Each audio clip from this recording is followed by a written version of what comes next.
Hinduism, so. Yes. All right, thank you very much for speaking us. Thank you. Could you give us a summary of today's proceedings? Well, incidentally, starting from the course of action was the publication maliciously made against the governor as a person. This publication centered on the fact that they challenged his person, his integrity as a person, where it was said that, like a friend like Wike, that Governor Abbas Oki position as a PDP candidate for a governorship is doomed.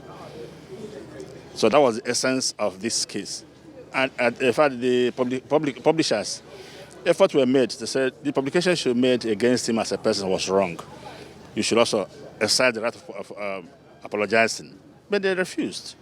That's why the governor came to court to say this publication, as it were, tend to indict him as a person. His integrity as a person. If the publication was made against his office as a governor, why not? You have a right to do it, but to challenge him as a person, that it means you have made him an untrustworthy person, a deceit, a cheat, an influencer of the court. Because the publications they made was even that he had some role to play, influencing the outcome of that federal court publications. And then nobody takes it lightly. And as a man who believes in the rule of law, and he made it so clear that it couldn't have been so, since the publication was made all in a way to clear his name as a person, and not geared towards indicting any person. Except to say, you know he holds a public office.